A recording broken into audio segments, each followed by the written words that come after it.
First on the agenda is the Pledge of Allegiance.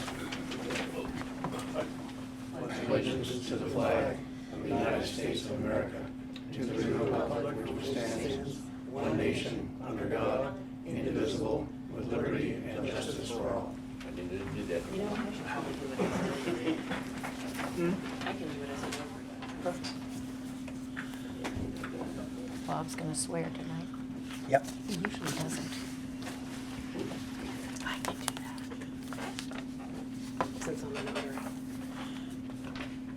Go ahead. Yes, first thing on the agenda is the swearing in of our re-elected select board member. I'm glad you didn't say old select board member. I'll come to you, Bob. I'll come to you. It's fine. I'll meet you halfway. Here, I'll let you raise your right hand. I, Robert Butler, solemnly swear that I will support the Constitution of the United States so long as I shall continue a citizen thereof,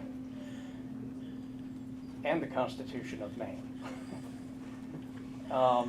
And I will in all respects observe the ordinances of the town of Waldoboro and the Constitution and laws of the state of Maine, and will faithfully discharge the duties of Select Board for the ensuing municipal years of 2022 to 2025. And you've signed, I and have. Pam will sign. And Thank you. there you go. You're all official. Congratulations. Congratulations. Next on the agenda, election officers. This is the paper for this. No, we don't. You're up. Okay. Somebody like to make a motion for the select board chair? I would like to nominate Jan Griesenbrock as chair of the select board for this coming Do I see year. a second? I'll second. Any other nominations? Seeing none, all those in favor? How about vice chair? I'll nominate Jan Minzy. Is there a second? Second. Any other nominations? Seeing none, all those in favor? Colonel, your seat. Oh, boy. It's the Jans in plural. Yeah. Take your glasses. Thank you. I'll need them. Trade name captain. Oh, you can take your name. Sit in the hot seat. First, I just wanted to recognize Abden for the fine job he did as chairman for this past year. It hasn't been an easy one. And before him, I've been on for 2 years, Bob Butler, and the job that he had done in supporting the select board and the town of Waldoboro. Both of those gentlemen are, first-rate, nice people. So if you'd join me in giving them a hand. Thank you. Thank you very much. I'm sure Okay, you'll do let's get just down as to good. business. There you go. All right. Presentations. All right. What presentations do we have this evening? None. None? There's none listed, so, None all right. listed. All right, that's easy. Okay, public hearings. We have none of those either. I'm getting to like this. I know. Okay. Adjustments to the agenda. Is there anything that Yes. anybody would like to mention for an adjustment to the agenda? We have one adjustment. EMS Chief Booker will be in around 6:15. He needs to speak with you about the cost of diesel and the need to raise the transport rate for patients. So he will be here at Okay. 6:15. All right. Depending on where we are with that, as long as it's okay with everybody, that we'll go into Chief Booker's at 6:15. All right, that takes us to citizen Sorry, Colonel, comments. can I also add something to the agenda? Please. If I may. The 250th Anniversary Committee is looking for authorization from the Select Board to spend the Waldoboro Day monies on our anniversary next year. That is So- the update to the, would that fall under the last one? I guess it could. Yeah, that's fine. So that will go with That, the 12.2. authorization would go with that agenda item, yeah. 12.2, okay.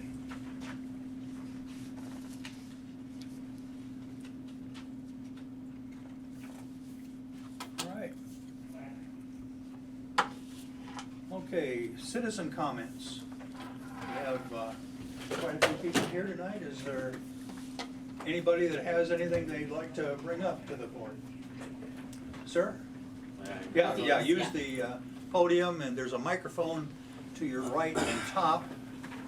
And introduce It yourself. picks right up from, Bob, it picks right up from the top now. There you are. Oh, wow. Yeah, please introduce yourself. And Sure. Mr. Chair, my name is Brendan McGurl. I'm a resident of Waldeboro. I'm here tonight to discuss the disorderly property ordinance that just got passed. This ordinance could have been far more just and fair. When I first read it, I was outraged. I'm not a lawyer, but my sister is, and she suggested I compare Waldeboro's ordinance to that of other towns to see if it was as draconian as I thought it was. So I read the disorderly property ordinances of Portland, South Portland, Bar Harbor, Rockland, and Biddeford. There's some dramatic differences, and yes, this is as terrible as ordinance as I thought it was.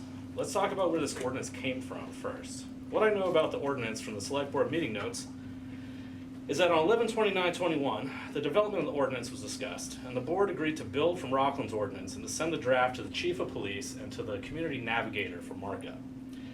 Presumably this happened, final text of the ordinance was settled, and on February 22nd, 22, a public comment period was held during the select board meeting.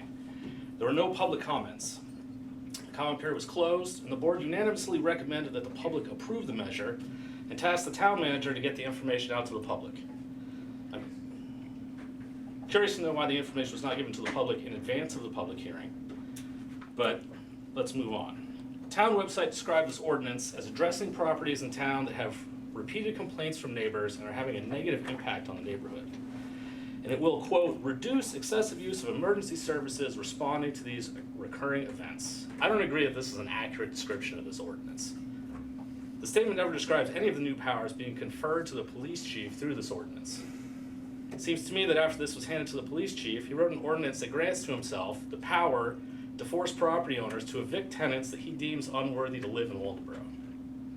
The description of the ordinance in the town's website is intentionally misleading in order to gain public support. Now, let's discuss the differences between your ordinances and some others from around the state. The first big difference is the threshold required for the number of police visits to an address before the police can exercise their power under this ordinance. Rockland's threshold is 5 visits to an address in 2 months. Waldeboro's threshold is 2 visits in 6 months. So, Rockland's police have to visit an address 7.5 times more often in order to trigger the use of this ordinance.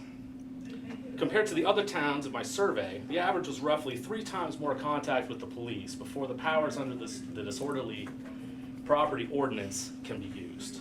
This difference tells me that the Waldeboro police chief intends to use his power frequently. Second, the severity of the punitive fines in your ordinance is disproportionately high compared to other towns. Waldeboro is not a wealthy town, yet the punitive penalties are on par with a wealthy town like Bar Harbor. The punitive fines are $1,000 per day per violation. So, for example, if a property owner refuses to consent to the remediation order from the police chief, the penalty of $1,000 per day per violation starts ticking. If the police get called to an address after a remediation agreement is in place, the property owner is faced with another $1,000 per day per violation fine, plus the cost of the police response. Every ordinance that I looked at is consistent in seeking to recoup the cost of the police response in a situation like this. But there's a lot of difference in the punitive part of the fines related to this. So Portland, for example, has no punitive fine guidelines. They send the entire issue to the courts and let a judge determine what the penalties are going to be. The punitive penalty for this same violation in Rockland is $75. It's not $75 per day per violation, it's just $75 plus the cost of the police showing up. Waldeboro's ordinance is $1,000 per day per violation. Third, the system that you've created with this ordinance presents obvious constitutional law issues. The ordinance, which was presented for consideration by the voters with the unanimous support of the board, strips residents of Waldeboro of their 5th and 14th Amendment rights. Your ordinance abridges our 5th Amendment rights to avoid self-incrimination because property owners are now required by the ordinance to agree to the orders of the police chief or face a $1,000 per day per violation fine. We have a right under the Fifth Amendment to avoid self-incrimination, which is being abridged by this. The punitive fine was created to coerce the property owner into confessing to the wrongdoing and to agreeing to the chief's remedial orders, which is illegal. The ordinance also chose to do away with our 14th Amendment rights to due process under the law, because in the system you've designed, the police chief is the final arbiter of justice. Your ordinance has no public hearing process or an appeal process. The only recourse that a property owner has, after the police chief uses this power against them, is to sue the town. There are ways to create a transparent system that people can be confident in while preserving our rights to due process. The other ordinances that I reviewed had an external appeal process, either by referring the entire issue to the courts or by holding a public hearing within the municipal government, either with the select board or another entity, or hearing the issue with non-police witnesses present to make sure that the police cannot unilaterally exert that power. Your ordinance has no such system of accountability. Does that sound like justice? Without public trust, this government can't work. Every time the people of this town elect one of you, they are trusting you to do the right thing. And after being handed this trust, you handed away their constitutional rights to give the police chief the power to run poor people out of town. Your ordinance empowers the police to create homelessness from thin air. The police could use this ordinance to create a sundown town by forcing property owners to evict all their non-white tenants. Sounds unlikely, but you just gave them that power and demanded no oversight, no system of accountability to be present for that in exchange for that power. This does not sound like a system of justice to me. It sounds like an abdication of your responsibilities. We deserve better, and we deserve an ordinance that reflects our values. Thank you. Thank you. I see that Chief is here. Chief Booker, you're next, sir.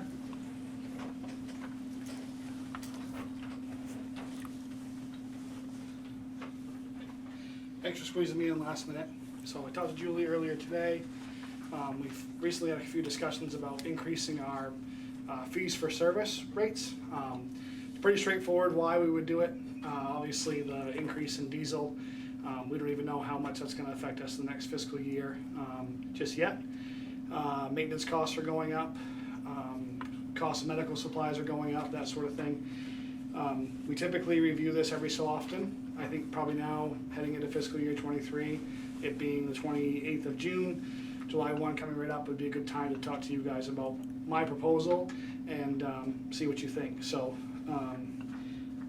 it's all kind of typed up in front of me here, so I'll take questions as we go, but I will just start by explaining to you basically how we bill, what we bill for, and that sort of thing. So basically we bill in accordance with the operational policy 4-1000 to adopted by the town way back when, October 2002, basically says that we charge a fee for service. We bill for all of these things in this policy. Basically, the long and short of it is we bill for emergency runs and transfers. We do not bill currently for patient refusals or no patient contact type calls, meaning if we go to a car accident, we evaluate somebody, they refuse transport because they're uninjured or don't wish to be transported by EMS, we don't charge a bill for that, we don't charge a fee for that. So unfortunately we work within the realms of what we call a Medicare allowable rate.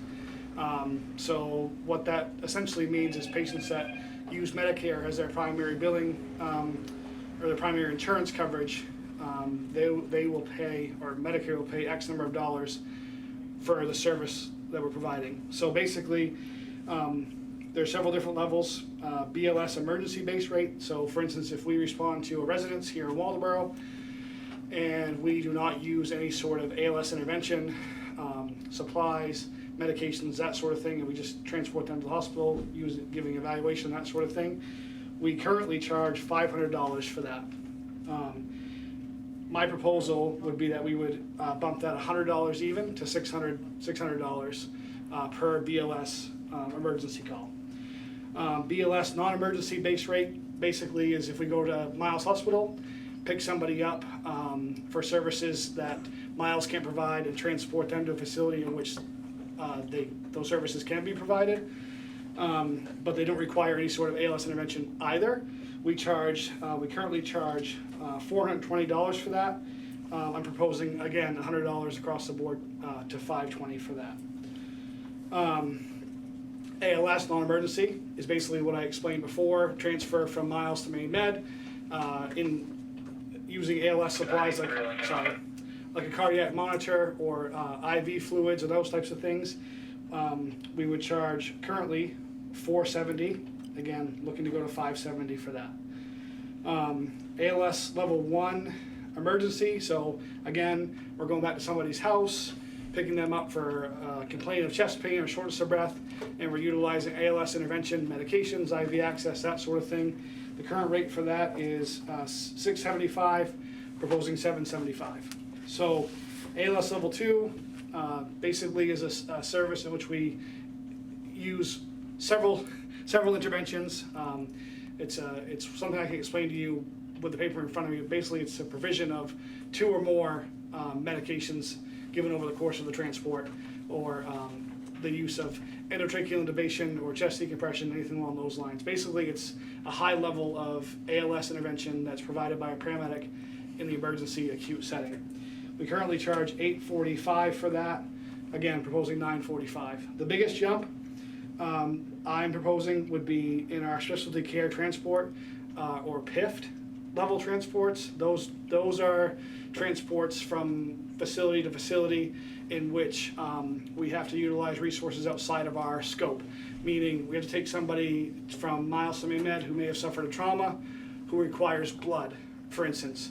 We have to take nurses from the hospital, more equipment, that sort of thing. And we actually, our paramedics here in Waldoboro, all are required to maintain a PIFT certification. So it allows us to provide those level of runs. So currently we charge $950 for that.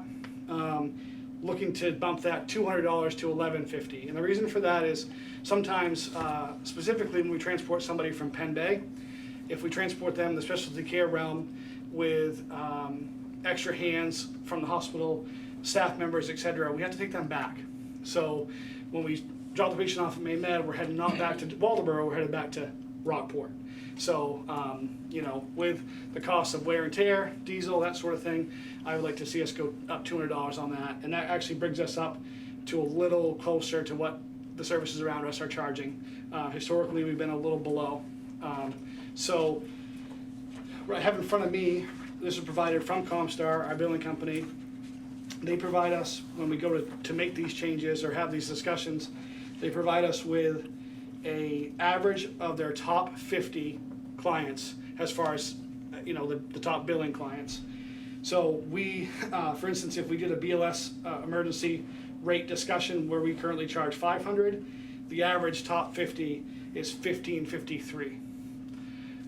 And that includes a lot of urban area, like city areas like Massachusetts, Boston. They just have higher levels of service, higher levels of billing, more population, a younger population, that sort of thing. So we typically have maintained this sort of level where we're a little lower by virtue of the population that we serve, the amount of coverage area that we serve, and those types of things. So I'd like to see us stay in that realm of we're below the big top 50, but we're making an effort to offset some of those costs of diesel and wear and tear on the ambulances and supplies, as well as just simple stuff like pay raises and that sort of thing. So if anybody has any questions, I'm here for the. And actually, one more thing, it's pretty simple. If the select board agrees on this and it's voted upon, I fire off a form like this with our desired changes. You can pass it around, Bob, if you want. With our desired changes, I email it to the billing company, and they enact it. Our last change was over a year ago. I believe so. Yep. Yes, I believe Yeah. it was from what I remember, from what I could tell, was in February of 2021. Yeah. Yeah. And I think it's probably time, given the way things have gone, economy-wise and that sort of thing with prices, to typically we wouldn't review it annually. We'd review it every couple of years, every 3 years, whatever the situation may come about. Typically, according to policy, by recommendation of the service chief.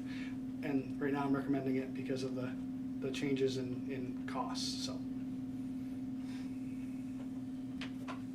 Robert? I think we want to visit this again in 6 months. Okay, sure. The word I'm getting is that towns are already looking at making adjustments because our inflation's at 8% at the moment, and there's no indication it's going to go down. So it's impacting everything you've listed as a concern. The question is, if you ran a pro forma on the what you're proposing as increases, what impact is that going to have on your revenue numbers, and will that cover the costs that you see coming down the pipe? So probably not, but I think it's a start. I think, like you said, in 6 months, maybe we should see where we're at. We are confined by Medicare rate and insurance rate. It's clear. But if we don't raise it, then the insurance doesn't Right. raise. So Medicare, we can't do much about. So we're allowed, so Medicare allowable is one of those terms that those of us in EMS management, we kind of gawk at a little bit, because we're allowed to bill X number of dollars in accordance with inflation, our cost for service, our cost for supplies, so on and so forth. However, Medicare is only going to pay X number of dollars. See what I'm saying? I do. I'm just making, I guess, the argument that Medicare is a driver in terms of the bottom number, Yes. but it's not a driver in terms of what we can potentially collect from people who've used our service. And yeah, we might have some uncollectible bills coming down the road, but we can shield against that somewhat by reserving the right to charge, at least to cover our costs. Correct. And if that's more than Medicare allows, understood. Some people won't meet that, but a lot of people will, Yeah, well, and a lot of people carry secondary insurances. and they do. And we have the collections policy now. All those things are good. Hence why I think this is a good start in recuperating some of those funds. But I'm with you, maybe in 6 months or 8 months, we can get reports from Comstar, has previously mentioned, on just how much this is impacting us and where we're at with diesel prices, medical supplies, so on and so forth. And just reviewing it more often than we have historically probably would be vital to our ongoing success in billing. And one thing we don't want people to get the impression they shouldn't call, because we do have the ability for Waldoboro residents, if they call and they cannot pay their bill, we have a fund set up to help with that. So we do that through the Philbrook Fund. So I just don't want people thinking, oh no, if it's going up, I can't afford to pay that. I don't want to call the ambulance when they should have called the ambulance because they need an ambulance. So I will use that platform, this platform, and that conversation, or that piece of the conversation to just tell the public, we hear this a lot already on our calls for service. Folks are concerned about billing and the cost of ambulance service, and we totally understand it. And there's not a person that works for me on this organization that even considers that when they roll at the door, except for me. And that's my job. They just want to serve the public and make sure that they're providing the best level of care they can provide. The public should know, please do not hesitate to call us. We'll figure something out when it comes to this. This is just one of those things where we have to look at offsetting costs. Same thing with Warren and Union as far as those mutual aid agreements about billing and saying, hey, it's going to cost you X number of dollars when we cross the town line now, because the citizens of Waldoboro cannot subsidize the other coverage areas that we're providing so much service for. So this is another one of those efforts to just offset some of those inflation costs that are so drastic. So I do think this is a good start, and I think this kind of puts us, again, like I said, you'll look at the numbers of the average top 50 and you're going to say, holy smokes, this is astronomically high compared to what we charge. However, we also charge, we charge for loaded mile. And actually, back to that conversation, this is my proposal letter to Julie. You guys are attached to it. I can pass it around. Basically, it says those numbers. We currently charge $12.50 what we call a loaded mile. Loaded mile is a phrase we use for when a patient is in the ambulance going to a hospital. If we charge a fee for that, Currently, we charge $12.50. The average of the top 50, like we mentioned before, is like $37. I'm looking to increase us to $15.50 would be my proposal. And again, that in discussion with other services in the area, you have to be a little careful with how you ask these questions. There are some laws against that sort of thing, but you know, in discussion with those folks, these proposals sort of put us in the realm of what they're charging as well. So.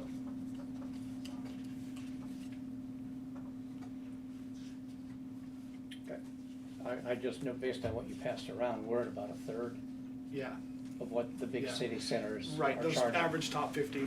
That's an incredible difference. And we make up for that a lot, Bob, in mileage, because we have so much mileage. Yeah. So, I mean, you'll find that if you put, you know, Bill A next to Bill B based on geographic location, that we may be a third of the flat rate, but we are making up for it in the mileage fee. So that's why increasing the mileage fee on top of the flat rates is also vital to offsetting those costs. As a matter of fact, when I first started looking at this, I was just gonna increase the loaded mile.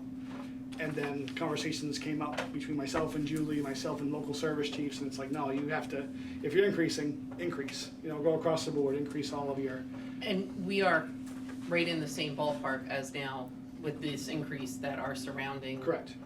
Chiefs are charging. CLC, Booth Bay, you know, those types of things, we're, it's all pretty similar, so. So how does a loaded mile work vis-a-vis Medicare or Medicaid? It's all part of the bill. Okay. Yep. So they cover that. It's not a separate thing. The billing company takes it all. They charge a flat rate and they attach the associated loaded mile to it.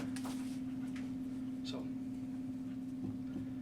And actually, when they go to itemize that bill, so to speak, it's itemized between the flat rate and the loaded mile versus what we provide for care. We don't charge like per IV. We charge this rate based on what we do in the back of the ambulance plus loaded mile.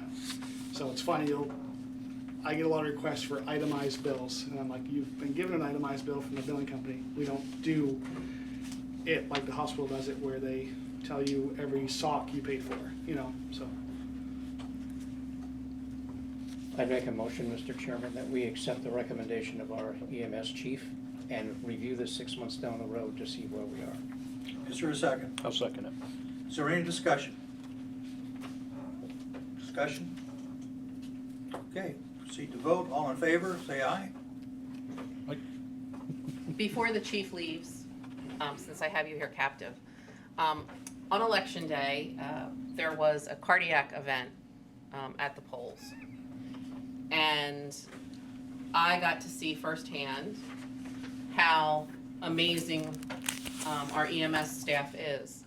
I happened to walk in at the moment when Derek himself was administering a drug to stop someone's heart and restart it. You don't see that often. You don't want to see that often. But I have to tell you, he was there with the patient. There was four other people actually in the room. There was somebody there who was training to be a medic. And I have to tell you, I was so proud of the entire staff. And just watching Derek, who is so professional, and just the level of how he said it, and I've told this story quite a few times, is, so I'm gonna give you something that's gonna stop your heart and restart it. And it was just so calm, and I'm thinking if I was doing that, I'd be like, I'm gonna give you something that's gonna stop your heart, and gosh, I hope it starts back. You know, which probably wouldn't be a good choice of career for me. But I just am in awe of, and I say this all the time, you're angels that walk around, but I am in total awe. And we are very blessed to have an excellent care team here.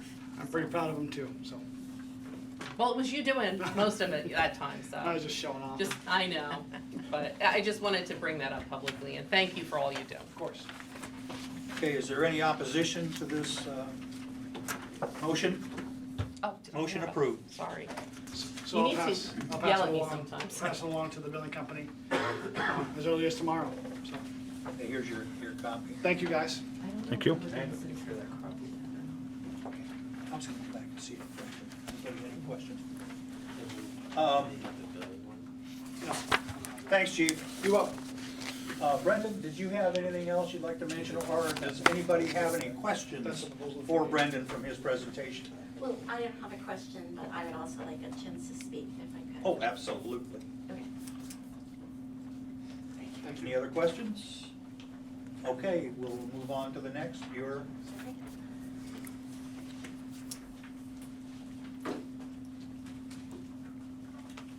Good evening. My name is Deidre Degnan Murray, and I was actually here at the last select board meeting, which was on the day that we held the election. And I spoke about the disposition of the Friendship Street School. And two things in particular I talked about were the need for increased transparency, perhaps, from the select board in the town, and also to involve voters with what's going on with town. And I would like to say, and it's unfortunate that Chief kind of like interrupted, I had read Brendan's analysis of the proposed disorderly property ordinance before the election, and I thought that his analysis was spot on. I share a lot of the same concerns that he has, particularly the lack of due process. And so tonight I would like to talk about litigation. So maybe this information already exists on the town webpage, and I apologize if it does, but I can't find some basic information, like who our town attorney is. I can't find it, and forgive me for saying this, but our website isn't very user-friendly, the town website. I use the search function, and if I search on attorney, it pulls up a bunch of forums that have the word attorney in them, but not the information that I'm actually looking for. So, you know. Well, we use 3 different ones. Okay, But it's probably not on the website. If it is, it's under appointments. So, Bernstein Shore, yeah, I put you on the spot. yeah, you did, and it went totally out of my head. Bernstein Shore, Is it wood something? Woodsum, Drummond Woodsum, and we also use the MMA attorneys a lot also. MMA? And Maine Municipal Association's legal Okay. department. And for local things, normally like if we have property issues or something like that, we use Cumler and Lynch. Okay, so 4. 3, 4? Yeah, I guess I don't really consider the MMA, that's a service that we utilize because we're a member of the Maine Municipal Association. Okay, so, quick question, did you work with the attorneys for the, proposed? Yes, we did. Okay, and, there was no concern about the lack of due process? We were actually referred to, and forgive me because this is going back months, a specific town in Cumberland County that used that ordinance successfully. And let me give you some history too. That wasn't something that the select board came up with. It was brought to us by Karen and our community navigator. And part of it was because we were getting a lot of complaints from tenants who live in what she would consider very poor conditions. We had residents, and if you go back even further than when this ordinance actually came up, over the last 3 years, and correct me if I'm wrong, any of the select board, at least 3 years, we've had repeated visits from residents of specifically one mobile home park and neighbors that surround it. And that was one way that Karen Ann had found through, and it was reading about in the newspaper, Rockland's ordinance, that it was going to be perhaps another tool to be able to address these consistent complaints from residents, not only that live with issues, but are affected by the issues that the people who are frequently having police visits and things like that that are an issue. And at times are dangerous. So it was giving, and I think part of it too is some of these residents that came to complain, they're like, you know, at what point does a landlord have to do something? You know, what point does the landlord have to say, you know, we can't have this anymore, because it's putting the rest of us at danger, or that was the impetus behind it. It certainly wasn't to, in my opinion, create what was described, but it was trying to be a tool to be helpful, to actually help the people who need it the most. So that gives you just the history, and that's who the attorneys are. Sure. I got a little off the base on that. And again, I agree with Brendan, it's draconian. It maybe goes a little too far. Not going to argue about whether we needed a measure sort of like this. But as a taxpayer, I have a concern about exposure to litigation and the administrative cost of that litigation, and also any potential judgments or settlements. It's going to be funded by taxpayers. So I also, interestingly, I had watched the select board, I wasn't here in person on May 10th, but I had watched the select board meeting, the video, and during that meeting, there was a lengthy discussion of a property that had fallen into disrepair in town and that had been cited and fined. And during that discussion, a motion was made by the select board to cut this individual's fine in half. So I'm curious as to whether cutting somebody's fine in half had been approved by the town attorney, or whether that was just a motion, spur of the moment, trying to settle the deal and resolve the matter. Because it seems to me, if Grant. So that fine setting is within the purview of the select board. Okay, So it just seems a little arbitrary and capricious to just cut somebody's fine in half. And I understand where we're trying to settle the issue, but unfortunately, the individual in question refused the generous offer of having the fine cut in half and jumped up and said, "See you in court." And that's the last I've actually heard on that. But what would be helpful as a taxpayer here in town, for me, would be to know what open litigation the town currently has, both as a plaintiff and a defendant. This information is of course public. It's a public record when the town is involved in a court action or a suit. It would be helpful if the town would share this information with the voters. For instance, the town report includes dozens of delinquent property taxpayers. There's actually in our annual town report 7 pages of people who are delinquent with their taxes. It would be helpful to have an accounting of the property liens and the legal action being taken here in order to understand what's going on. So legally, when we're required to have the report, has to be printed before the action on the tax liens are taken. Okay, so again, maybe this doesn't. And it's done at a public meeting like tonight. That's one of the things where we took bids. It's publicized. Tax liens are publicized. They're advertised in the newspaper.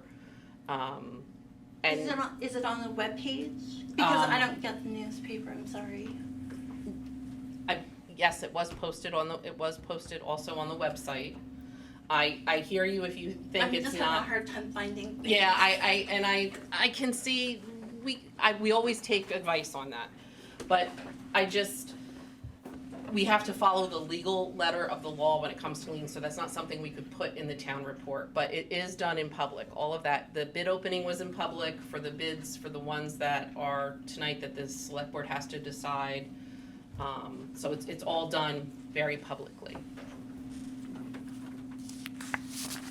I might also point out that the reality is far different from the appearance when you look at the town report.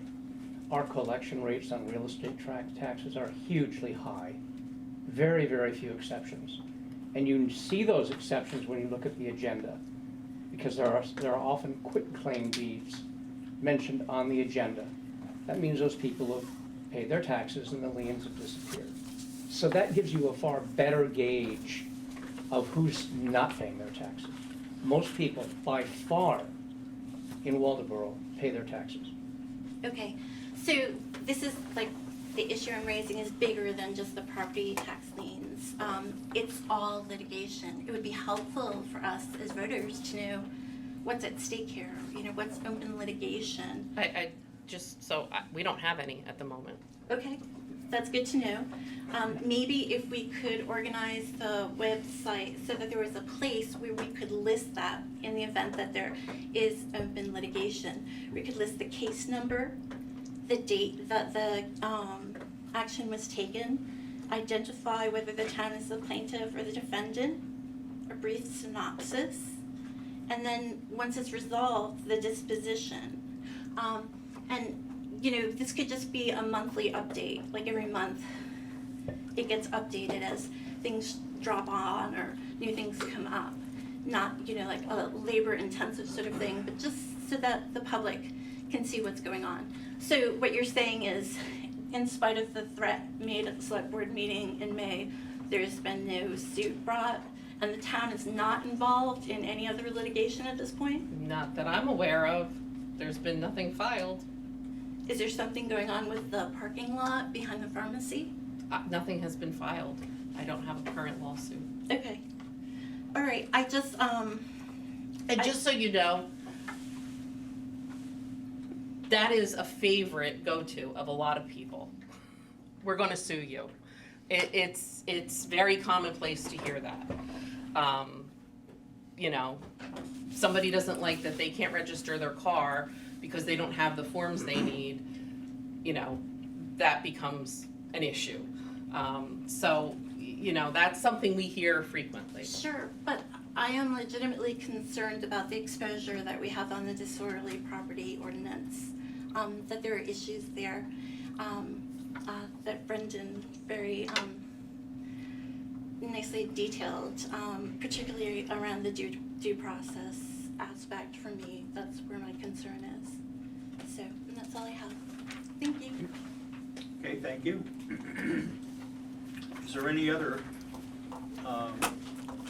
comments from the audience? Okay. All right, select board comments. Bob? I've got a few. Allison Lakin's Gorgeous Cheeses Farmers Market has been on Facebook for the last couple of weeks. It's open Mondays from 3 to 6, and they've got some interesting vendors there. I hope everybody takes some time at some point to drive down Friendship Road, about 4.5 miles. It's on the right, and there's a big flag out when they're open, and you'll see the vendors out in the field. It's worth a visit. Are we gonna, I guess I'm raising the question of the select board at some time, maybe putting the triangle across from A.D. Gray, assuming Volunteers of America is not interested in it for their purposes, up for auction, to see if the town can sell it, assuming the town doesn't need it. Some people have expressed an interest in that. I wanted briefly to talk about developments of the MRC, the Municipal Review Committee, the bondholder, the receiver. That's on the agenda, Bob. Oh, okay. Thank you. I have too many meetings today. So is Liz McCormick. She's on the agenda.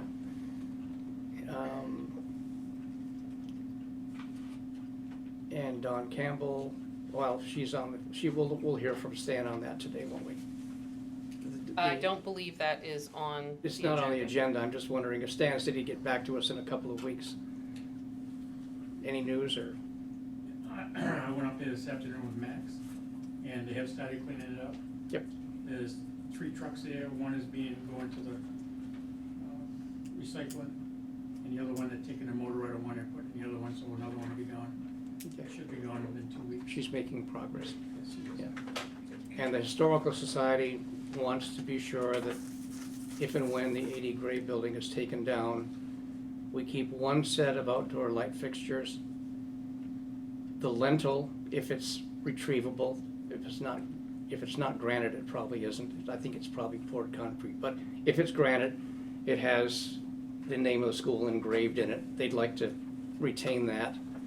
And the time capsule, of course, which is in the cornerstone of the building. It would be nice to have that retrieved and maybe opened in public. So, Maybe for its 250th. sorry? Maybe for the Maybe the 250th. 250, yep.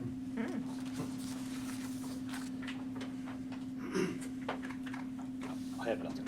I'm all set. Nothing? No, just like usual. Well, I don't have a whole lot. I did have an opportunity to go up to the Historical Society for a meeting and just an overview of what some of their plans are.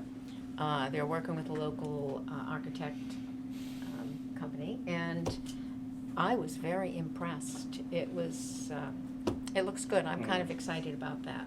So I thought that was good news. Also, this week I've heard lots of talk about the 250th anniversary, people who are interested in helping out. So, and that is on July July 11th? July 6th. 6th. Right here at 6, correct? To have people come in and learn more about what subcommittees there are and what opportunities people have to work on that. So, and one other thing that I've already forgotten, you mentioned it, but you started to. It will come, or not. Will? I don't have anything this week. Okay. Julie? 2 things. I received a request for garbage cans at the quarry and at the park across from, what's the new name of the park across from Hannaford? Madomic River Rest Area. Madomic River Rest Area. We had them before. There were some issues, which is why they were removed. We'd like to try it again. And the quarry one would be Officer Joslin is actually who brought this to us. And he would volunteer when he is on duty to empty those cans for us, so it's not something that would fall on Public Works. And it's supported by the Conservation Committee, and I just need your approval to put them back. You want a motion? Yes. I'll make that motion. I'd second it. Is there any discussion? Good idea. All in favor, raise your right hand. All opposed? Motion carried. The other thing that I have is we received from the Maine Municipal Association legislative policy. We need to vote for 2 people to sit on this policy. Only 2 in Newcastle put their names in, and one is Sarah Macy, she's the town manager in the Newcastle, and Dusty Jones, a select board member in the town of Wiscasset. So I just would need you to confirm that those 2 people is who you would be voting for, and then you would just have to sign this. Okay, is there any, Do we need is there a on motion that? to, I'll make that motion. is there a second? Second. Is there any discussion on this? If not, we'll proceed to vote. All in favor? All opposed? Motion carried. You just have to sign that later. And that's all I have. Okay. Next on the agenda, is there a motion to approve the consent calendar? So moved. Is there a second? Second. All in favor? Raise your hand. All opposed? Discussion. What did I, Oh, yeah. discussion? Okay, did I Correspondence. miss discussion? All right.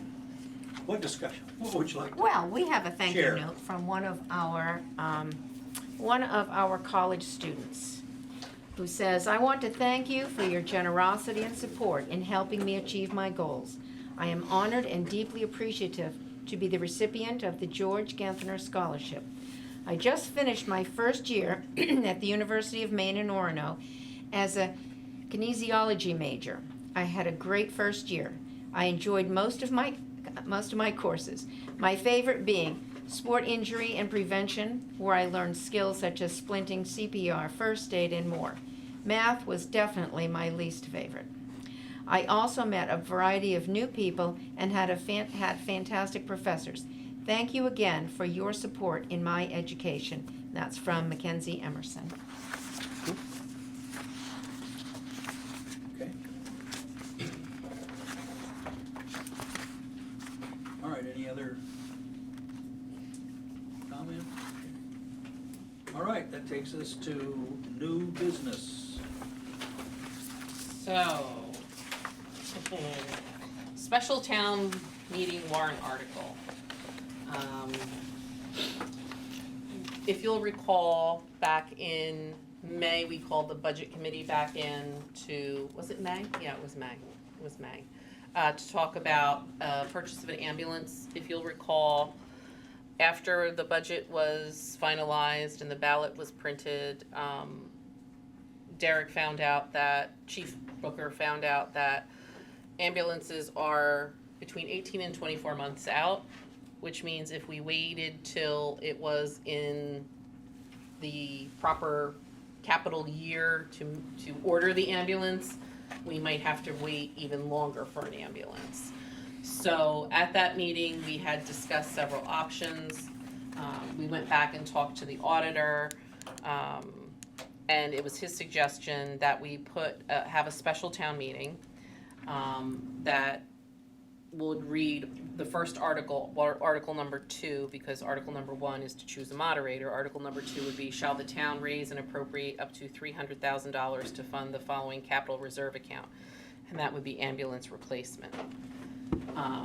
At the time of that meeting, we talked about, should we just save for 2 years in the capital fund, and then we would have the money to purchase it, or should we finance it? So we already have half of the purchase in the capital fund.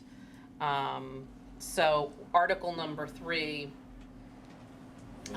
would be, shall the town expend up to $300,000 from ambulance capital reserve to fund a new ambulance? So that would allow us, if next year we put another $150 in, we could fund it through the capital reserve fund. And article number 4 is, shall the town vote to borrow up to $150,000 for up to 5 years to fund the purchase of a new ambulance? And that would allow us, if we needed to, say, by some miracle, we get it sooner than we think, sooner than we can appropriate funds in the next budget, we could at least finance it, then we could pay it off and during the next budget cycle. So those first 3 articles, 2, 3, and 4, deal with the purchase of the ambulance, and it gives us some room to make a decision with the select board and the budget committee of which way we should go. Because it's true, we can order an ambulance without having the money on hand. It's just not something we should do. Warrant article number 5, this, on the warrant that that the town voted on June 14th, we need to fix the percentage rate that is charged. So it would be, shall the town vote to fix the 15th day of November 2022 and the 15th day of May 2023, when all 2023 taxes shall be due and payable in semi-annual installments, and to instruct the tax collector to charge interest at 4% per annum on all taxes unpaid after said date.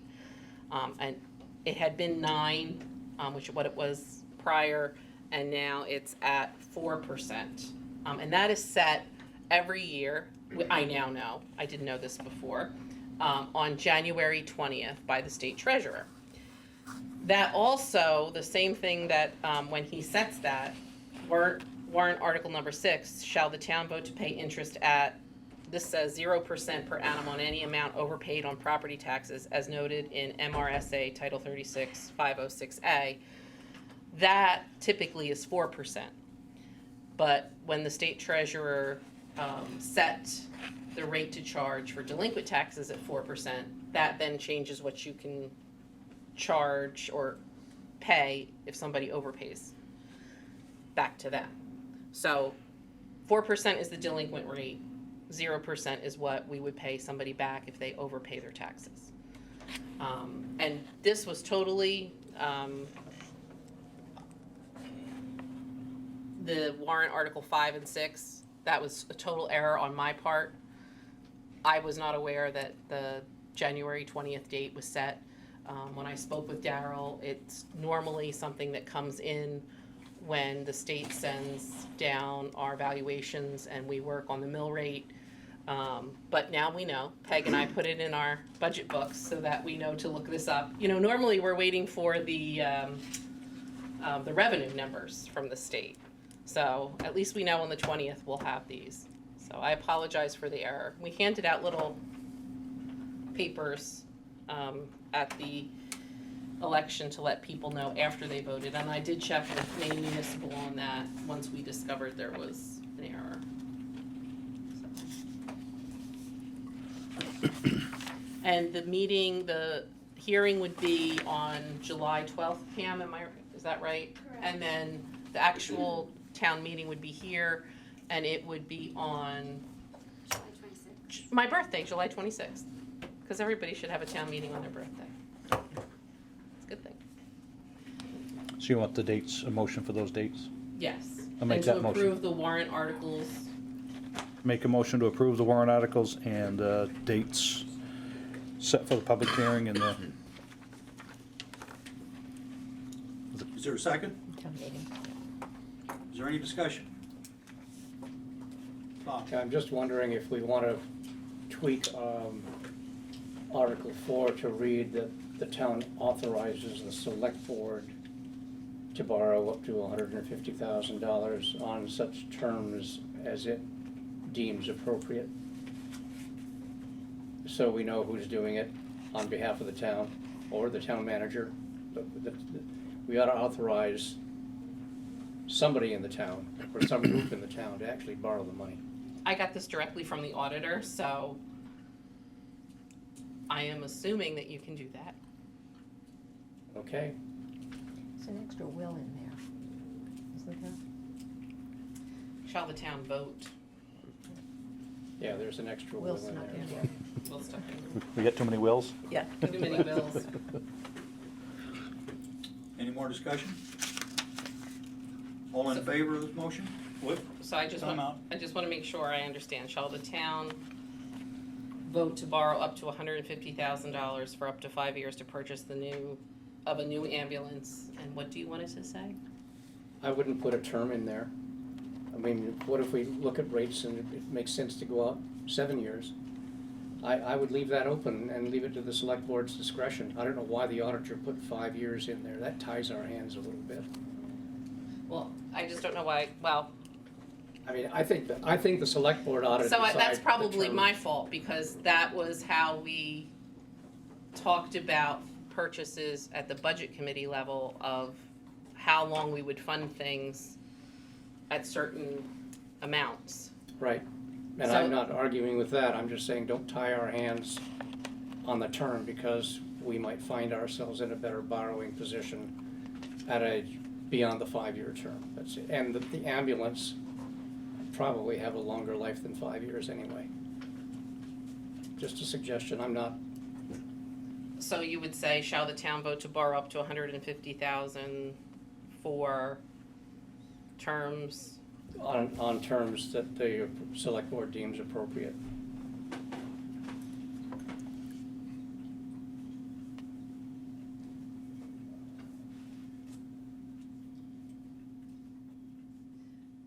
I will run that through up the flagpole and see how that goes. But if not, well, then we could revert to the old language. Yeah, that's fine. And I will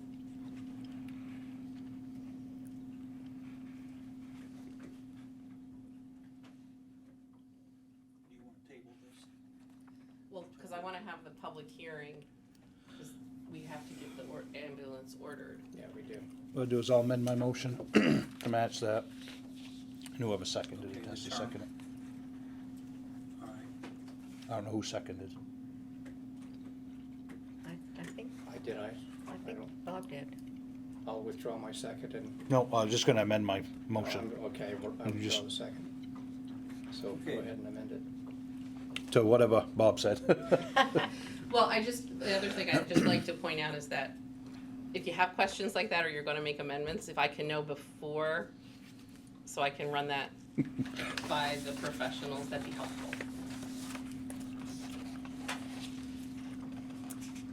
Okay.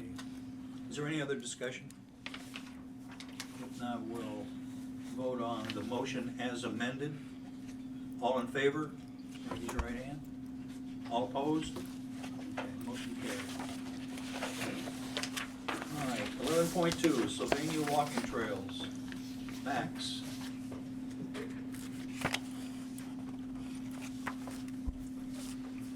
Hello, I'll be quick. So, Sylvania Development Committee still at work trying to come up with a master plan, and we're gonna be getting a survey out hopefully in July for the residents to have a broader scope of the whole area. But until then, there's been some interest in developing the area along the shoreline into a trail system, and I walked out 2 Fridays ago with Mike Thayer, who's in the audience tonight, as well as Leslie, the chair of the Conservation Commission, and Pete Nichols from the Midcoast Conservancy. Really, we just need to know if it's fine from the select board if work can start on trails down there. Do you want a motion? Motion would be nice. Unless I'm forgetting something, Mike or Will.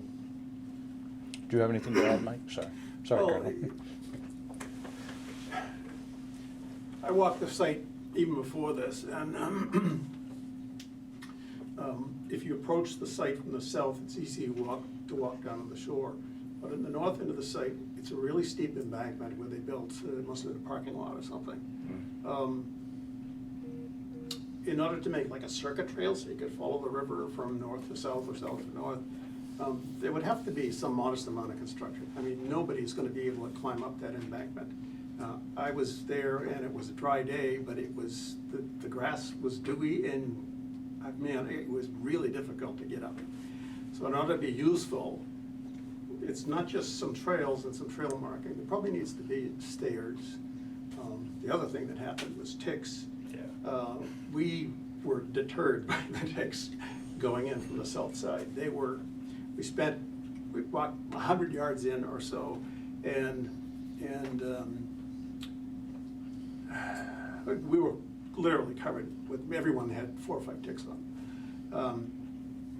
So there's gonna be some town expenses like mowing to keep the grass down so you're not walking through high grass.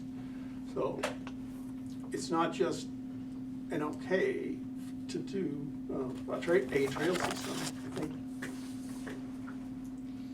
we need to flesh out the proposal, you know, what it's gonna look like.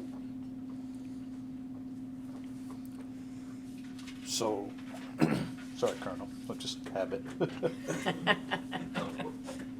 ahead. Just a question, how high is that embankment in approximate feet? Approximate. It's probably a 1 to 2 embankment, and it's 20 feet or more, 20, 25 feet, something like that in length. And it's really hard to get up. Now, I'm old, but I hike, but it was really difficult. I'm not shaking my head that you're old, I'm saying, when I walked it, at all. When I walked it too, I was with some gazelle-like people, and, they were like billy goats up it. I was not. It was a difficult, Yeah, it I was agree. very tough, and there's gonna be some clearing, and I've already volunteered to do a lot of the clearing and things like that, but after this there's gonna be ongoing maintenance costs associated with mowing and upkeep for that stair or whatever it is. Maybe it's just railroad ties embedded in the ground or something like that. But just something to make it easier to walk on, so. what you're authorizing to go forward is gonna involve some town expense, I guess. Bob, go So ahead. I thought the committee was looking to lay out a plan for the trail, not necessarily at this point to do work beyond what's necessary to lay out the plan for the trail. Oh, well, that's fine, if the board wants to authorize that, but I think we should come back and the board should. Exactly. That's- Yeah, so that's what I was gonna say. the motion would be, Is there a to plan? work with Midcoast and the Conservation Committee and the Sylvania Development Committee to come up with a trail plan Yes. and indicate what you think is gonna be needed to have it work. Yeah, that's what I was gonna That's suggest, what is I'd move. bring it back as a plan or something like Yeah. that, so we know what we're getting ourselves into. Yep, Is there a second? well, I don't think we need to vote on that. Yeah. Oh, I think we just give them a Just come back. recommendation Just before say we okay. make a motion to. Yeah, Is that yes, what you were looking for, I Max? mean, it was more of just people from Midcoast Conservancy, Conservation Commission, or people Yep. from Sylvania Development Committee will be going down there and doing some more Yeah. work there. So if someone calls you and says, hey, who are those people on Sylvania? No. It should be one of those three groups, Yeah. pretty much. Sounds good to me. I'm excited they're getting started on something. Thank you, Max. That's a good start. That's cool. okay, 11.3, Board of Appeals applicant. McCormick? You mean? Liz McCormick? Amazing. This woman has had an amazing career. I mean, her resume is attached to the file. She's articulate, she's had experience with appeals issues, working in her job. She understands property issues. She's a great candidate for the Board of Appeals, and we're kind of hoping maybe for the Conservation Commission, for some other committees and boards in town. She's got the energy, she has the experience. She's a treasure. We're lucky we've got her here. So I would move to put her on the appeals board. I'll second. Is there any discussion? All in favor of putting Liz McCormick on the appeals, Board of Appeals? Raise your right hand. Opposed, same sign. Motion passed. Okay, 11.4, tax acquired property. The tax acquired property bids were opened last Thursday, Pam, am I correct? There were 8 items. 2 of these items, item number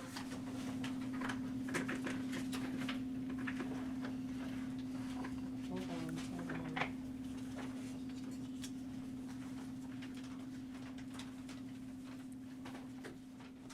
6 and 8.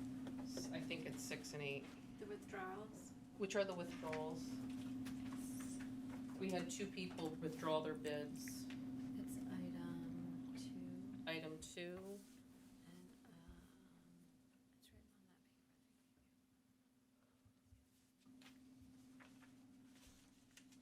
paper. Just look at it closer.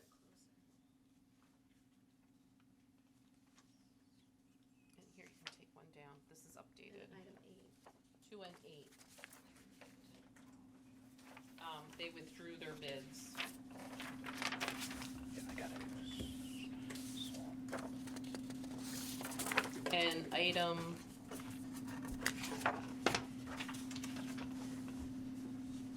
eight and item 2, I believe, both have people who are willing to make payment on that. And since they are existing owners, I was assuming that the select board would allow that payment to be made.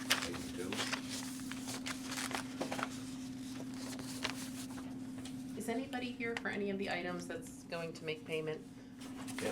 What's your address? McDonald, Mobile Trail Drive, Lot 50. Item 2. Item Item 2. Yep, which is right. item 2. Yep. Mhm. Okay, to pay the tax. Yes, yes, so item 2 and item 8, we had And existing. item 8, I believe, is in the back corner. Existing residents here. So if, do you know if Rose is still in the I can office? check. I And heard see if she Rose. can take payment. Item 1, 19 Hoke Road, I don't know if you're aware, that is where there was a fire. It's, there's area to clean up there. That one had 3 bids. Emmy Homes and Land bid $15,151.51. That was the winning bid. And item number 3, Max, did you want to talk about item 3 or item 4? Sure. Which one's item 3? She's available right now. So if you would like to go see Rose, she is available to take payment right now. No, thank you. Just go right in the door to your left. I'm done. Item number 3 is 40 Campbell Hill Road, and item number 4 is 151. So I believe 151 is the one that's actually just north of Quarry Hill, and I believe landlocked piece of property. There's no home currently on it. It could be something that could be kept in the town's possession and then merged into Quarry Hill, if that's an option the town wants to go with. I think the other one had a road that already went through it and some buildings, and I wouldn't want to, that's the one I wouldn't want the town to get. These are both off 220, right? No. No. Depot Street. Depot Street, sorry, yeah. Depot Street. How big is the 151 Campbell Hill? How big a property is that? 3 acres. 3 acres. So that add on to the quarry Yep. property itself? Yep. It's attached to it? Yeah, it's already abutting it.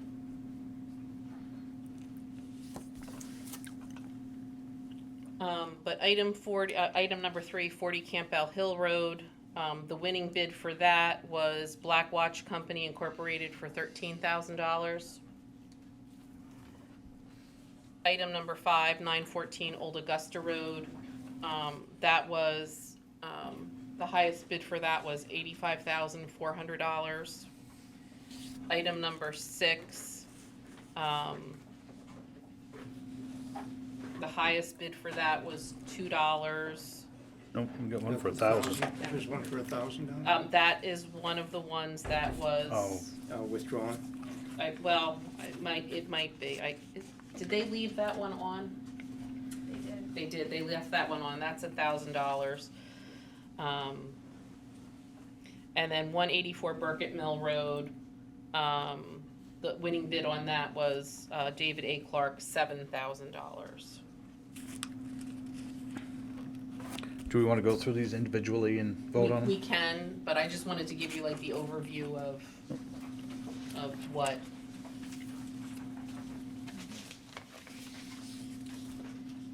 Your thoughts were.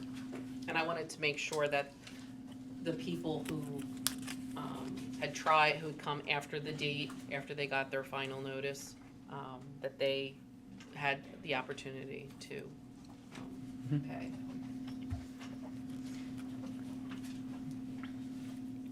Do we know anything about the bidders themselves? Have they presented any? They don't have to. They don't have to say? They do not have to, no.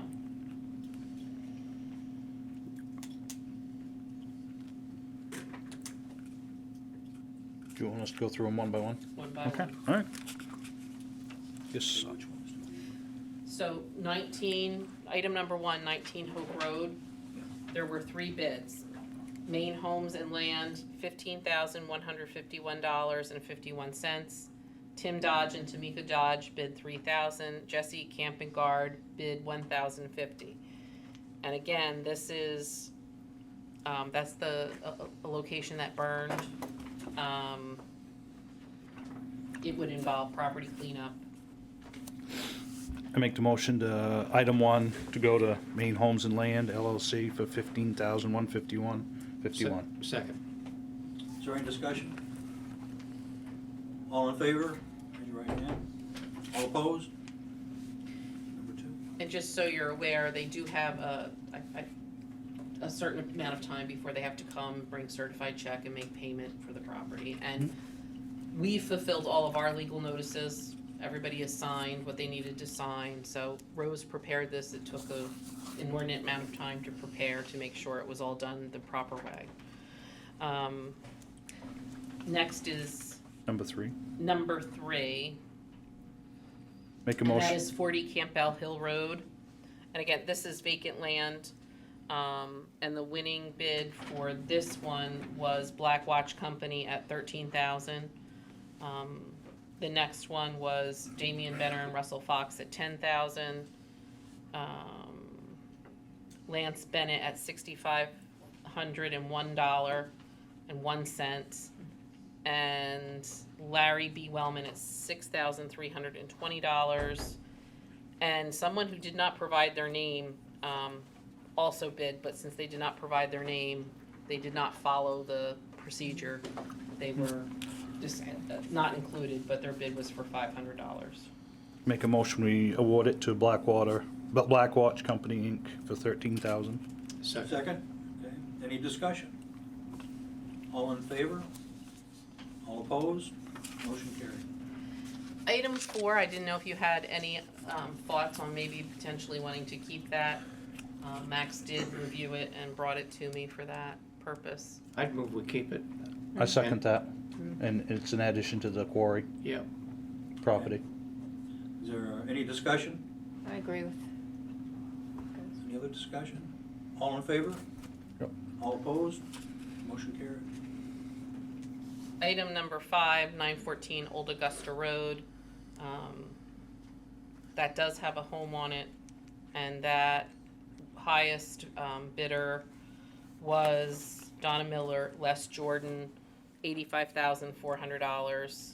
The second highest bidder was Coburn Jameson, $50,000.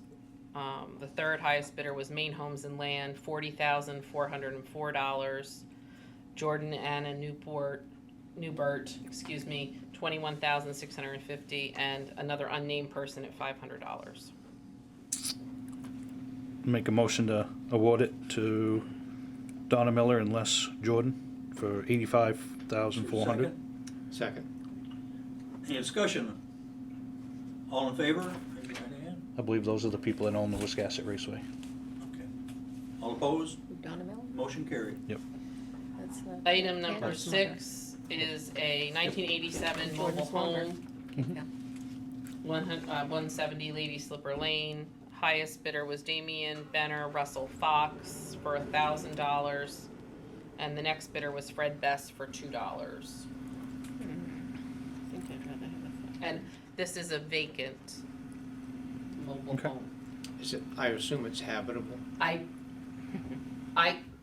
can send Stan up if you want to table it.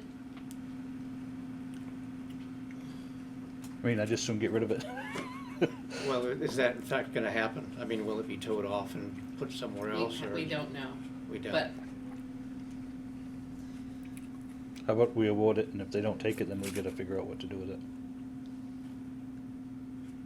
Well, okay. is Alright. part of the package a requirement that they take it or occupy it, or haven't we made that a requirement? So They own it. they own it. Mm-hmm. Whether, I don't know, again, this is a specific process we have to file. I don't know if Fred has made arrangements with them or not. I don't know. Well, I'm gonna do this and make that motion I'll to award it to Damian Benner and Russell Fox for $1,000.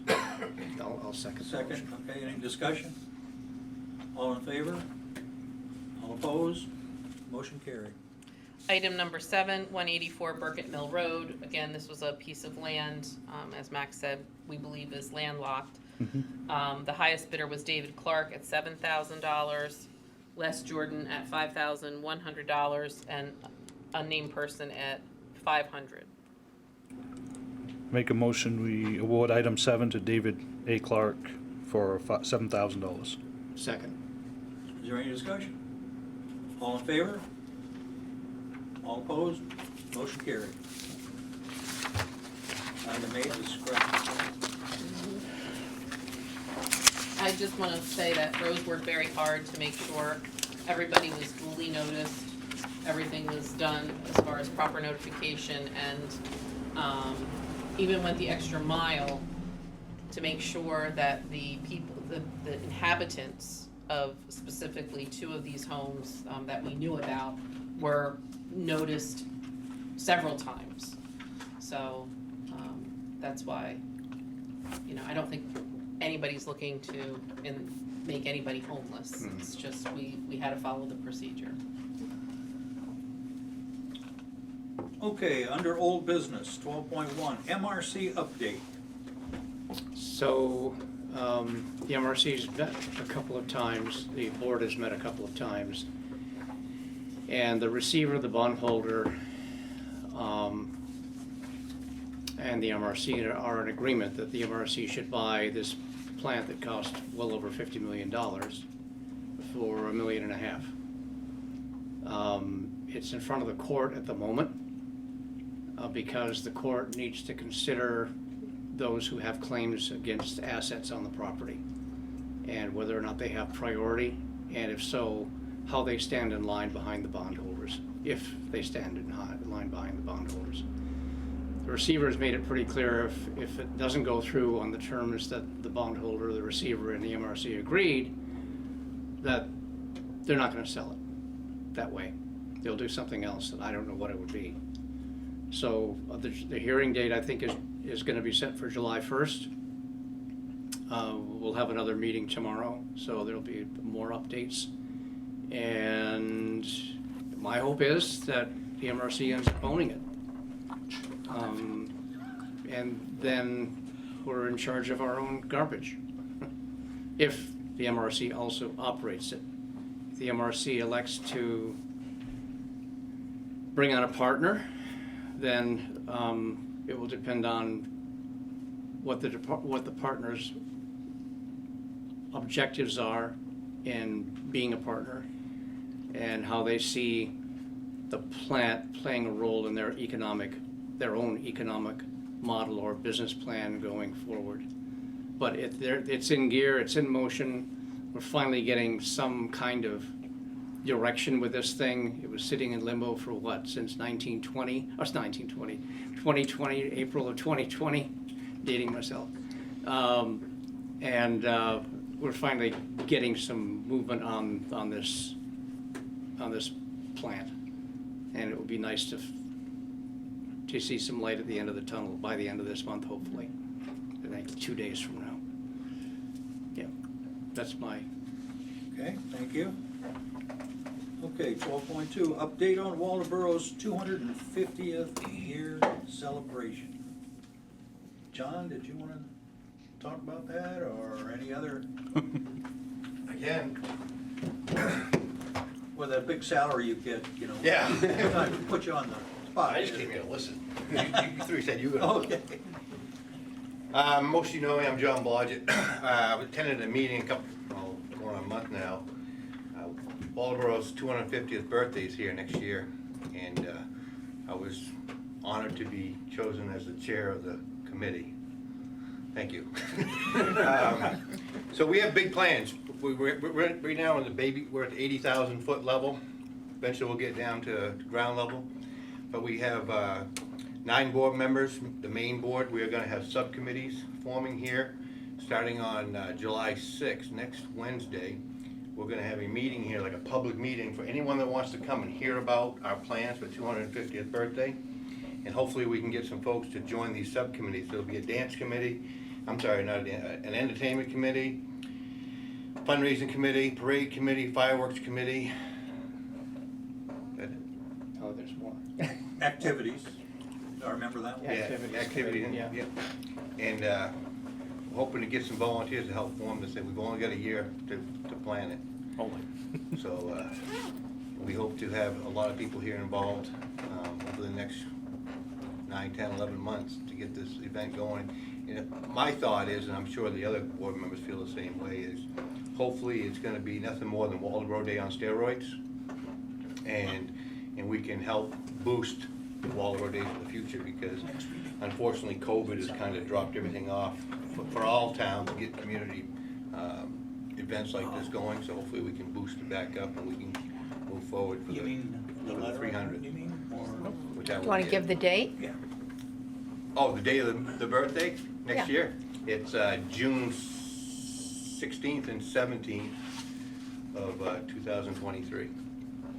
Cool, so it's gonna be a two-day event? Two-day Yeah. event. Mark- Awesome. Yep, Yeah, that's what we're planning on right now. yep, mark your calendars. And we're planning on a lot of big stuff. I was at the bicentennial in 1973, and that was a week long. And, Wow. that I was only 2 years old, so I don't remember. Yeah, I wasn't much older, so. But we wanna do good things next year. Thanks for putting me on the spot. Blame me. Thanks for Blame me. Anytime. Okay. Bob, you had something about the 250th birthday you started? Money. Money.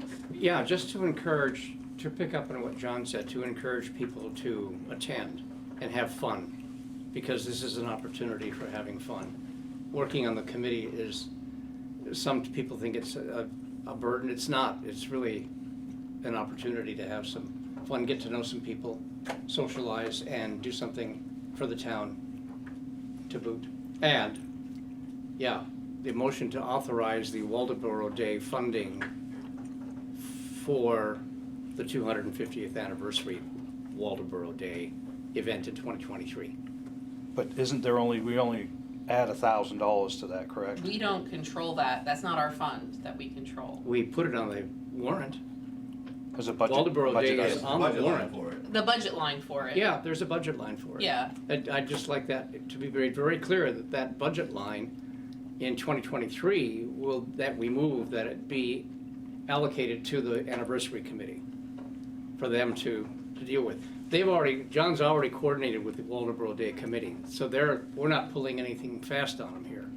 They just want to have a source of funding available and known To get started. so we're not operating in the dark about whose money we're spending or how we're spending it. So, We'll talk to Marcus about writing the checks and stuff. I know he has signature authority, but so we just have to, we turn that over to the Waldoboro Day Committee. that's what the budget line item says. Yes. So They can have their own arrangement. Would be With you really guys. nice to the Waldoboro Day well, Committee. I guess we'll have And to we're be really nice. working, well, we're working with them, we're We working are. together. You're working That's true. together. I Yeah, don't we are think that working should be an together. issue. I don't think it'll be an issue But I at don't all. think you have the authority as a select board to have given it to one and then say, after the vote, we're gonna go. No, this vote is actually gonna take place before the event.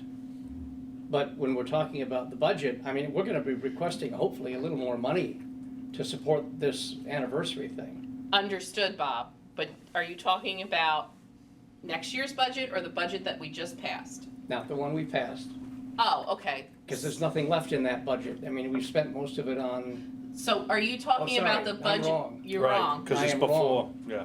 completely wrong. That's So the 2022-23 budget has, I think, $2,500 allocated as a line item for Waldoboro Day. Correct. And I think the committee feels they just want to make sure that the anniversary committee has, So what I'm telling you is it went to vote on the ballot, the warrant, and it said for the Waldoboro Day Committee. it did. So We can't change that. you don't have the authority as the select board to change that. We can I'm ask- sure that when we give it to them Yeah. and you talk to the Waldoboro Day Committee, they will be glad to share, is my understanding. Okay. And I'm told there's something like $600 or $400 in the account as it now stands. Like I said, Let's- that is not an account that the town controls. It's not a town account.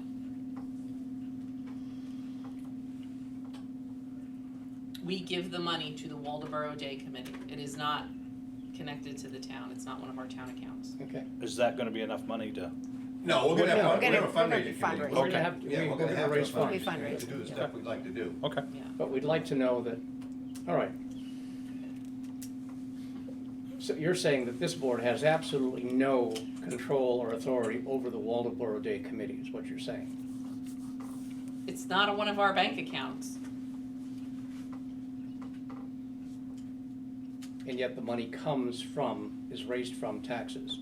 Just like we don't have any control over when we give money to the library or we give money to the Historical Society, how it's spent. I wasn't here when this was set up I know many, you many weren't. years And- ago. I'm And- just And Peg has made it clear, it is a separate check, it's like a checkbook. It's not even a That town is- checkbook. No, it's not. She said It's a never Waldeboro had, Day you know, checkbook. We give the money to the Waldeboro Day Committee and they do what they All right, see so. fit. But they're gonna, we're all gonna work together. Yeah. I don't think it's. One more thing I meant to ask is, just the support. We're gonna be asking for a lot of support from the town as far as fire, EMS, public works, police, things like that as we get closer. it would be great. I know you have a Get good them- working relationship with all of them. Get them involved. We just need to know in advance. Oh, absolutely. So like the day before, when you need the road blocked off, please let us know what. Well, hopefully, hopefully I'll get them involved like 6 months prior. Yes, yes, One way or yes. another, That would be great. doing floats and. Oh, doing we're gonna do things like that. floats. Okay, It'll be big. cool. Plan your float. I'm gonna plan my float. But I just don't, hopefully, you know, you bring it up, well, we're not gonna do that. I know you wouldn't. No, we'll have a great time. It'll be great. Okay, on late breaking news, Julie wanted me to, I made a comment to her, and you may have read it in your notes, about what it looks like for our elderly, older people who are on fixed incomes, or maybe no income at all, about what we're headed toward this fall, what we're in now, really, as far as rents, as far as fuel, food, almost anything to live costs so much more than it did a year ago. And I think we're heading toward a time where, as a town, we ought to think about how we're going to respond, prepare, and plan on helping our less fortunate citizens. And so, there's an LCTV presentation on the July 2nd. It's on a Friday that we're gonna take part in. We're gonna, but we wanna put our heads together and see what we can come up with, maybe look for donations to go into that from some of our more fortunate citizens to take care of some that may need some help. I actually had an individual stop yesterday and talk to me and saw the line at the food pantry. The car was parked all the way down to Friendship Street. And he said, really, is it really that bad in Waldeboro? I said, yeah, it is. It's actually gotten worse. It moderated back down and now it's back up again. And they were horrified. They couldn't believe that how many people are actually struggling. So I think part of it is, and what they've noticed is there's a spike in children. And part of that is school's out. We have the lunch wagon, we put that out again so that people are aware of the lunch wagon. But I think part of the thing people are missing too is that, well, you know, people aren't working, some people aren't working. Some of it is because there's no childcare. I don't know how many people realize that there's no childcare. The YMCA, their childcare wait list is, you could call up today and it might take you 2 years to get childcare. So, you know, some people have no choice but to stay home and take care of their children. It's not because they don't want to work, it's because they don't have anybody to watch their child to go to work. So, you know, Karen Ann is starting to see this, you know, it's a serious problem that we have. And, you know, we've done so much with our Community Navigator program, but there's so much more to do. And you're absolutely right, you know, increase in fuel oil, and that's one of the things we're seeing too, is people depleted their savings, or some of their savings, to pay for their fuel oil.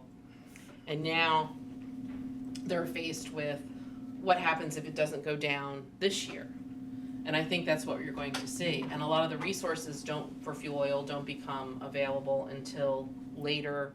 I don't even think you can sign up until August for fuel assistance. And we have to think about, again, food insecurity, the housing issues that we have. So hopefully on Friday, it is Friday, it's at 9 o'clock, Abden,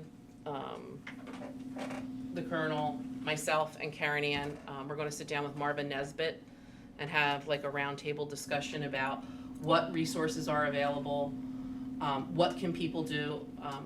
I think if people were to donate to our Community Navigator Fund that we have, that gives us an ability, if somebody comes in and needs more than, it's a $50, we typically give out a $50 voucher from the Salvation Army for fuel oil. That's gonna get you very little fuel oil if it's, $5, $6 a gallon. So, we really have to have a plan, and we need to start talking about it now while it's roasting out, because it's gonna be cold before you know it. And, that's one of the things that, we're gonna talk about. And Karen Ann does have the resources. She's here 3 days a week now. We gotta get that message out. And part of the problem is that how do you reach the unreachable? How do you reach the person who isn't on social media, who doesn't watch the town meetings? It's kind of like what Deidre was saying, in a way, it should have been brought to the voters. We voted on that very thing, the election, when she was speaking at the last meeting. There is how do you reach people? How do you get them to engage? How do you get them to be aware of this? So not only about her concerns, but how do we reach people who need help and sometimes are simply too proud to ask for it? I mean, we have people who work their whole lives that live on Social Security that are just too proud to ask and say, I'm really struggling with this. So we've got to find a better way to communicate, and I just don't know what that is. I mean, I know we're planning on putting out something in the bills that go out for our tax bills, like a 2-page newsletter or something to try to get people aware of things that are going on. But this is a serious issue, and it's not just a Waldoboro issue, it's all over. But I think we've been the leader when it comes to saying, hey, there's poverty issues, we have all of these issues. And I say this a lot, and I don't mean this lightly, but this board supported the Community Navigator position. We were at the forefront of that. We've been ringing the bell for years. I think we've got to start ringing the bell and saying, as generous as people were when COVID first happened with our food initiative, they need to be engaged of what's happening. And I do think there is some misinformation. Like I said, some people think, well, they just don't want to work. Well, if you have 2 children at home and there's no daycare, you can't work. You have to stay home and take care of your child. If you're on a fixed income, you're experiencing the same thing. So I'll get off my soapbox now. But so we're going to be on LCTV, and maybe we figured that might be another good way to get out to maybe reach some of the older people in our community that might need that little bit of help.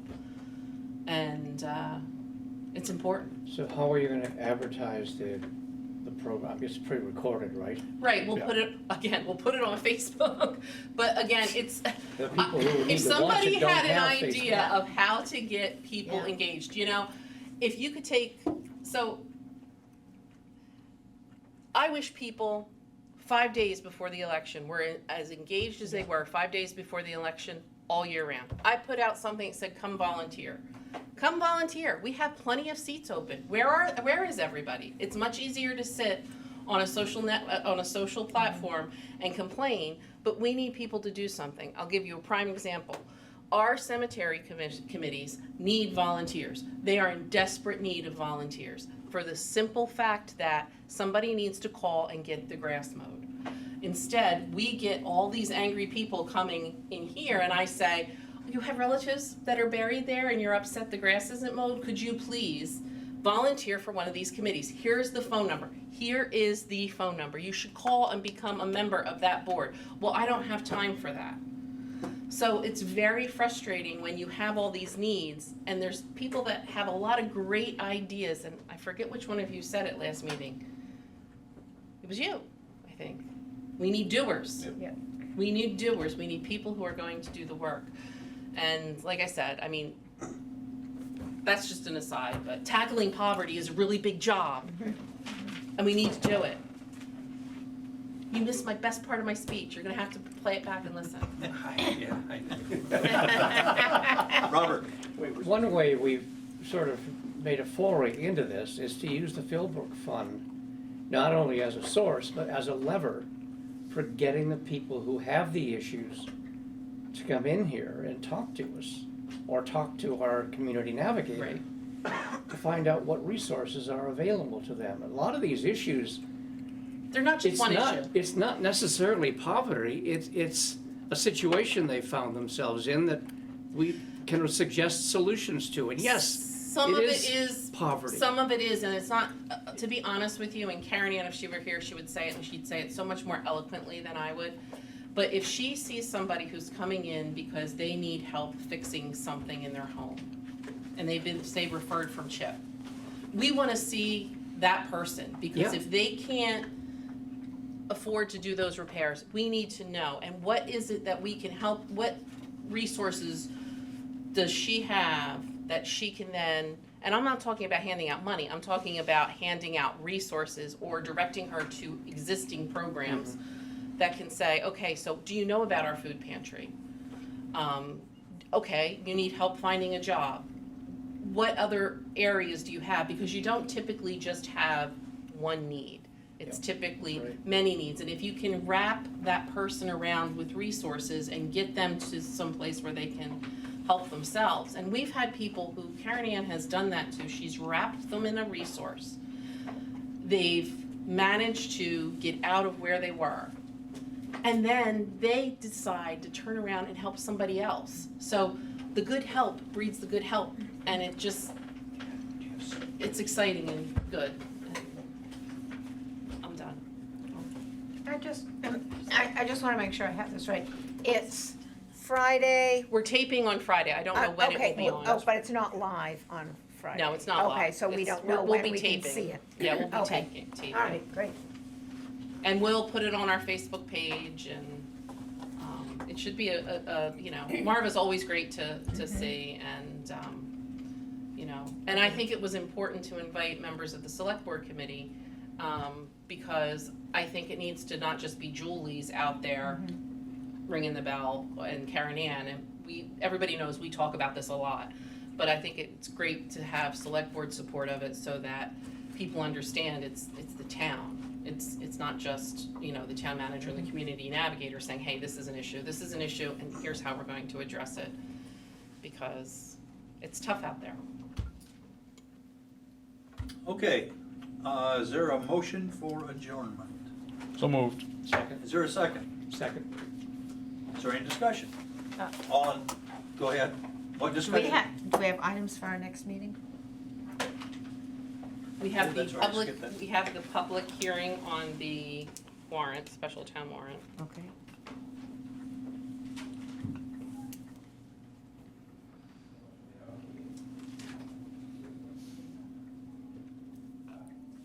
Anything else? You want to do the CDBG Okay. hearing next one or in late July? Whatever you wanna do. We can do it late July if you think this warm one might take up a bit. No, I think, let's do it this one. The public hearing should be quick. What is it, Max? CBGG. CDBG public hearing for housing assistance. What time is the special town meeting gonna be in It's July? gonna be at 6 o'clock right here. And so from my understanding, you already have 150,000 in the capital reserve account. We already have 150,000 in the capital And reserve. so this will allow you to raise an additional 150 or take out a $150 loan. Correct. $1,000. So my fear is this, is that we can order it now and we don't have to put any money down. And it's not supposedly gonna come between 18 and 24 months. But what if it comes in 6 months or 12 months? We need to have the funding in place to be able to do it. And then, related to the gentleman's concern on the town ordinance, is there a appeal process that they can take to like the Board of Appeals or anything related to? So it's not a property maintenance ordinance. Okay. And I have to be honest with you, I haven't read that since right before the election. Okay. But I will reread it and I will let you know. And again, it wasn't designed, and I don't want anybody to get the impression, and I meant to correct this, the police chief did not write this ordinance. You know, we took it from a different town.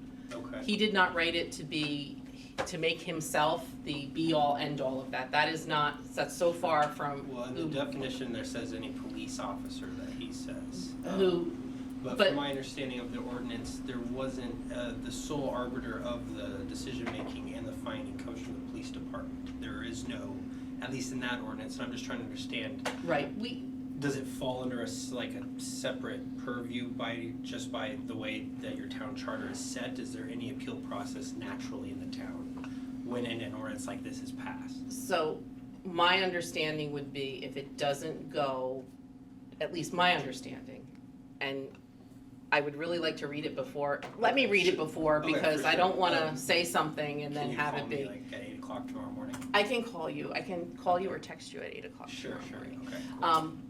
But again, it was never the intent to create like a police Sure. estate. We really were reacting, I think the select board was reacting to legitimate concerns from residents.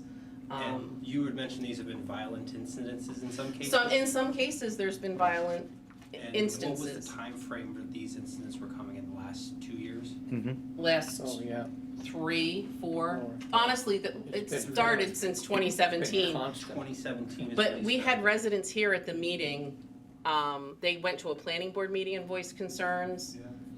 They were at our meeting and voiced concerns. I still get the complaints. Max. If you can send me some of those, that'd be amazing. Well, verbally, I've been getting. Oh, verbally, oh, I thought. But I you mean, said we something. have, I mean, in our meetings and in our minutes, we have where people came and actually spoke about issues. Sure, okay. And so, I mean, we haven't really had, and I think people also have the issue that, well, if somebody breaks the law, they should be arrested. And what they don't understand is, so on a Friday night, there's an incident. Somebody is potentially taken away, but then they're back hours later and the same incident happens.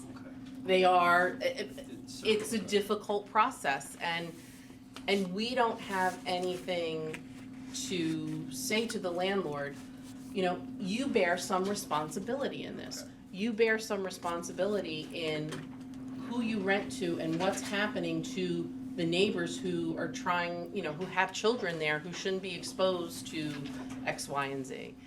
And if Stan was here too, he could also speak to some of the issues that we have with the condition of the housing too.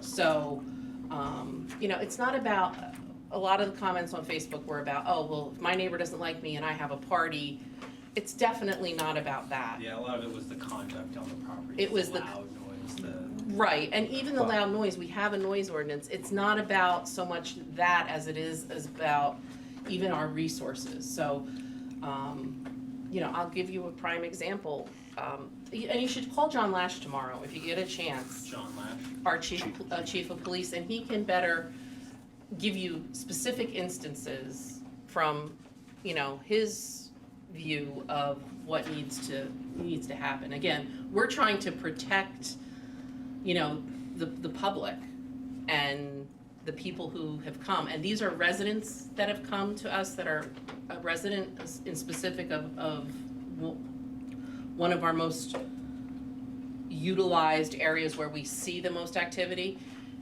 They're residents of the park itself and they're the neighbors of the park. I think that. What is this, a trailer park? Yes. Okay. What's the address on that? Is there only one trailer park in Waldeboro? No, it's East Ridge Mobile Home Park is where a majority of the complaints have come from.